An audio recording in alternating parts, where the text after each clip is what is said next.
Oke, assalamualaikum warahmatullahi wabarakatuh. Selamat siang ya. Kebetulan ini siang hari dan panas sekali. Di sini saya akan mencoba mengajarkan atau mengenalkan aplikasi SPSS. Uh, ini tampilan awal SPSS dan perlu diketahui aplikasi ini merupakan aplikasi berbayar ya. Jadi kita harus membeli lisensinya. Kalau tidak membeli ya berarti kita mendapatkan versi yang bajakan, tapi itu tidak boleh ya karena melanggar undang-undang. Kebetulan saya ini punya lisensinya ya. Jadi saya lalu ini dipakai waktu kuliah ini kalau nggak salah ya. Zaman eh, kuliah udah lama sih D3 lalu juga dipakai di tahun 2007 lah. Tapi versinya versi yang lama. Ini juga masih versi yang lama yaitu versi 21. Yang baru ada versi 25, mungkin sekarang udah 26 atau 27 saya juga tidak ngikuti lagi ya. Tapi ini masih bisa dipakai sama sebetulnya cuma tampilannya aja interface yang agak berbeda. Dan ada beberapa menu di sini yang beda dengan versi yang lama ya. Oke, untuk mempersingkat waktu, ini adalah tampilan awal dari SPSS for Windows ya. Kalau di Mac OS kita pakai Apple atau Mac OS Mac ya itu juga ada SPSS-nya tapi juga berbayar sendiri di App Store-nya. Kalau versi gratisnya itu ada di Linux ya, namanya PSPP kalau nggak salah. Ya, hampir sama dengan SPS begini cuma tampilannya beda karena dia masih menggunakan GUI-nya beda dengan Windows ya. Jadi kalau nggak biasa ya mungkin kelihatannya nggak begitu bagus seperti ini. Tapi sama aja intinya di situ kita hanya menggunakan menu analyze di sini ya untuk mengolah datanya. Oke, sebelum kita masuk kita perkenalan dulu dengan ini aplikasinya ya. Jadi aplikasi awalnya seperti ini tampilannya ya. Saya kasih besar ya. Ini ada data view dan ini ada variable view. Oke. Dari dua kolom ini seperti Excel ya. Ini akan saya jelaskan fungsinya. Yang pertama variable view dulu. Variable view itu gunanya untuk memasukkan variabel. Ya, jadi kalau kita penelitian ya, ingin mencari hubungan atau mencari frekuensi dan macam-macamnya itu di variabel ini kita wajib mempunyai variabel view atau sebagai rumahnya lah. Rumahnya. Sedangkan di data view ini sebagai tempat untuk menginput datanya atau data dari responden itu kita input di sini. Dari sampel, dari responden itu urut dari 1 sampai berapa bisa. Sampai ribuan tergantung dari datanya ya. Ini untuk data respondennya, sedangkan di variable view ini adalah rumahnya. Jadi jumlah ke bawah ini adalah jumlah variabel, sedangkan di data view ini jumlah 1, 2, 3 ke bawah ini adalah jumlah respondennya atau sampelnya ya. Oke, sebagai contoh kita masukkan untuk menuliskan nama di sini tidak boleh menggunakan spasi ya. Jadi kita menggunakan garis bawah aja. Misalnya kita menggunakan nama responden. Ini spasi begini nggak bisa diketik, jadi dia harus gabung seperti ini. Nama responden. Terus yang kedua, misalnya karena kita di bidang gizi ya, kita pakai aja berat badan ya. Yang kedua, yang ketiga tinggi badan ya. Mungkin yang keempat bisa IMT. IMT itu indeks massa tubuh ya, atau di sini status gizi ya. Status gizi. Oke. Di sini ada berapa variabel? 1, 2, 3, 4, 5. Oke, ini rumahnya sudah jadi, tapi belum dilengkapi ya. Nah, di sini ada type. Type ini biasanya data itu dalam bentuk apa? Kalau ini nama ya kita pakai string ya. String itu nama maksimal berapa karakter? Bikin aja 12 karakter misalnya. Atau 8 atau 10 tergantung dari namanya tuh mau disingkat atau nama panjang silakan. Nanti dihitung sendiri aja dari sampelnya ya, respondennya. Yang kedua, berat badan ya. Ini menggunakan data angka ya. Iya kan? Misalnya berat badannya berapa? 45, 45,5, 45,6 ya, itu bisa. Dibiarkan numerik. Oke. Tinggi badan juga sama, numerik. IMT, IMT juga sama ya, numerik. Satu gizi, ya. Satu gizi itu masuk di mana dia? Frekuensi atau string atau numerik ya. Kita bagi aja numerik ya, terus gizinya ya. Nanti kita akan isi di kolom values-nya ini. Oke, setelah itu desimal. Kalau nama responden karena dia angka ya, maaf, huruf ya, jadi dia nggak perlu desimal. Ini untuk yang berat badan, tinggi badan, terserah. Kalian mau pakai dua koma, dua angka di belakang koma, atau satu angka di belakang koma, tergantung di datanya. Kalau berat badan itu bisa pakai dua angka atau satu angka juga boleh, tergantung di datanya masing-masing ya. Tergantung alat yang digunakan untuk menimbang berat badan tersebut seperti apa, ya. Tergantung timbangannya, ya. Sampai dia membacanya itu sampai berapa digit di belakang koma ya. Oke, setelah itu kita masukkan desimal ya. Ini label, ini bisa dikasih label ya. Misalnya ini nama sampel, nama responden ya. Nama responden. Yang kedua BB, mungkin orang nggak tahu, itu aja berat badan. Yang ketiga tinggi badan. Yang keempat indeks massa tubuh. Status gizi, ya status gizi responden misalnya. Oke, gampang kan? Oke, sampai sini ada pertanyaan dan nanti silakan isi di kolom komentar kalau yang belum bisa ya. Oke, lanjut berikutnya adalah values. Ya, kalau nama nggak usah pakai values ya. Maaf, cancel. Kalau berat badan, tinggi badan, IMT ya. Ini values ini gunanya untuk mengkategorikan atau mengkelompokkan data. Saya ambil contohnya status gizi. Dia dikatakan status ini kalau berdasarkan WHO atau berdasarkan sumbernya siapa ya, ada satu, dia dikatakan status gizinya adalah rendah atau kurang, kok rendah maaf. Status gizi kurang, tambahkan. Kalau nilainya 2, status gizinya adalah normal misalnya. Maaf, di bawah ya. Labelnya normal. Kalau dia status gizinya 3, nah, itu berarti baik. Baik normal sama ya, atau lebih misalnya. Ini kan cuma contoh ya, nanti kamu baca aja bukunya sendiri ya.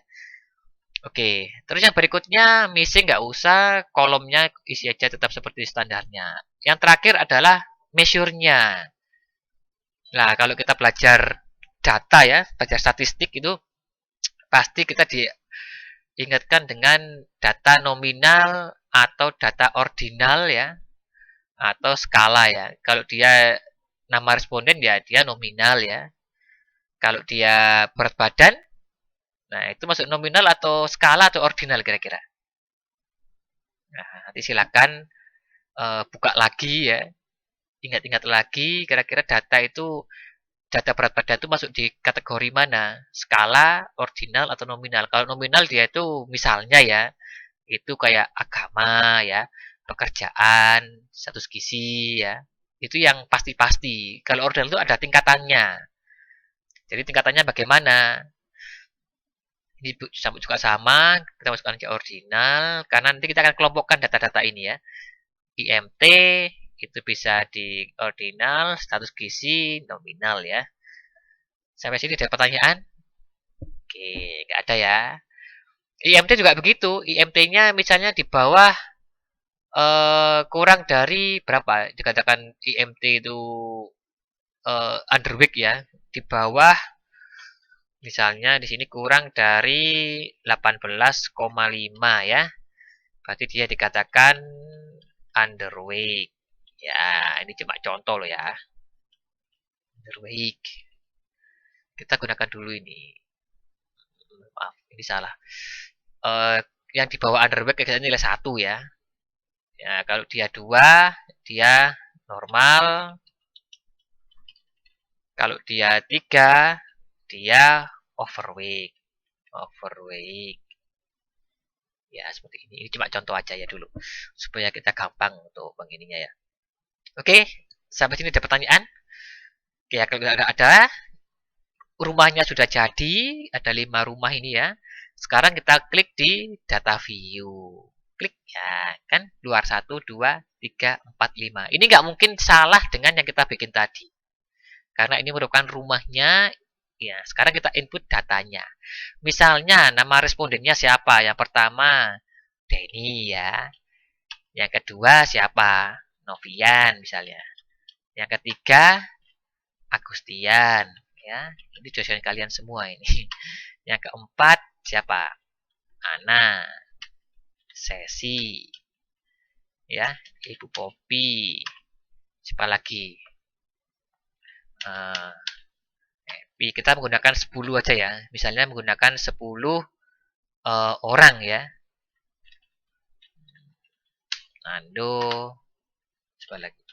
Tatan. Ini cuma contoh nama orang ya. Jadi kalau ada ini ya mohon maaf saya. Lin ya. Oke, dari 10 orang tadi kita udah ukur berat badannya. Misalnya di situ berat badannya 48, ini berat badannya 56, ini berat badannya 58. Ya ini cuma contoh aja ya. Nanti silakan dibikin sendiri contoh yang lainnya ya. Supaya kalian bisa untuk mencoba aplikasi ini ya. Karena kalau kita menggunakan aplikasi ini itu sebenarnya gampang ya. Kita tinggal masukkan ya, kita tinggal lihat nanti datanya. Hasilnya itu juga bisa. Dan ini aplikasi ini sebetulnya kalau saya mau mengajarkan jelek ya, ini bisa dimanipulasi ketika kita penelitian ya. Itu bisa sebagai alat untuk memanipulasi, tapi ya janganlah. Itu tidak boleh ya. Karena tidak sesuai dengan kode etik penelitian ya. Kalau kita penelitian ini kita mainkan di sini bisa. Data ini namanya data. Kalau kita mainkan data ya otomatis nggak jujur ya. Dan itu melanggar kode etik peneliti. Di mana peneliti itu harus jujur, datanya harus bisa dipertanggungjawabkan ya. Oke, lanjut aja ke tinggi badan. Misalnya tinggi badannya di sini 100 berapa? 56 ya. Misalnya coba tunggu aja 65, 164 ya, 163, 160, 159, 158, 154, 157, 160 ya. Oke. Nah, IMT itu biasanya dihitung menggunakan rumus ya, pakai Excel ya. Nanti silakan diisi sendiri. Untuk satu gizinya juga diisi sendiri. Kalau kita ini udah menghitung ya. Namanya IMT kalau di gizi itu kan berat badan dibagi tinggi badan kuadrat dalam satuan meter. Ini masih dalam satuan sentimeter, jadi ini belum dirubah. Nanti silakan dihitung sendiri ya, pakai Excel. Setelah itu baru isi di sini ya. Atau ini kan kalau ini saya isi misalnya ya. Misalnya saya isi dengan ini umpama ini udah dihitung ya. Jadi kita main perumpamaan aja karena ini untuk video tutorial ya. 1, 2, 3, 5 nggak ada ya. 2, 3, maaf. 1, 2, 1, 2, 1. Ini misalnya ya. 1, 2, 3 ini dari mana? Ini dari angka ini. Kalau dia 1 underweight, kalau dia 2 overweight ya. Coba saya lihat view-nya. Nah, ini kalau ini value-nya diklik value ini, nah dia akan berubah menjadi overweight, normal ya, underweight ya, seperti itu ya. Jadi kalau ini view-nya ini kita hilangkan value-nya, nah dia akan menghilang jadi angka. Jadi sampai sini ada yang ditanyakan silakan isi di kolom komentar ya. Terus status gizi, kita isi 1, 2, 3 ya. Berarti ini ada status gizi 1, 2, 3 misalnya. 1 itu apa tadi itu? Normal, yang kedua kurang, yang ketiga lebih ya. Ini cuma contoh. Oke. Oke ya, setelah itu kita olah datanya. Nah, di sini kita mau olah seperti apa? Misalnya di sini tambah lagi variabel pengetahuan misalnya ya. Ini cuma contoh loh ya. Pengetahuan tentang gizi misalnya ya. Nah, ini silakan ditambah lagi di sini bisa. Dia keluar lagi kan. Ini jangan nilai pengetahuannya, nilainya jelek, buruk, maaf jelek, baik atau eh nah ini seperti ini tampilannya ya. Oke, misalnya kita ingin menampilkan dalam bentuk tabel frekuensi ini bisa. Caranya bagaimana? Klik analyze deskriptif frekuensi ya. Kita klik aja. Misalnya yang kita ingin lihat apa? Nama responden, berat badan, dan status gizinya. Misalnya ini ya. Jadi dimasukkan, terus di klik statistik. Kita pakai rata-rata ya, median mau dilihatkan nggak? Kalau mau dikeluarkan bisa median atau nilai tengah ya. Ini ada standar deviasi, diklik aja. Nilai minimumnya berapa yang rendah, nilai maksimumnya berapa ya, bisa. Baru klik continue. Setelah itu kalau kita ingin dalam bentuk chart, bentuk diagram ya, nah, ini mau pakai diagram pie yang bulat itu ya, diagram batang atau bar chart namanya di sini ya, atau histogram itu silakan diklik. Karena kalau ini nggak diklik ya nggak usah, none aja. Terus formatnya tetap default aja, nggak usah diotak-atik. Baru klik OK. Ya, ini adalah tampilan dari outputnya. Kita perbesar ya. Oke, ini outputnya ya. Di sini ada statistiknya ya. Main valid ada 10, berarti missing 0. Artinya data ini tidak ada yang hilang, berarti semua terinput di sini. Rata-rata berat badannya 53, nilai tengahnya 54,5 dengan standar deviasi 4,3, nilai minimumnya 45 yang paling rendah, yang paling rendah ya. Jadi berat badan paling rendah di antara 10 orang tadi itu 45, sedangkan nilai maksimumnya yang paling tinggi itu ada 58 kg ya.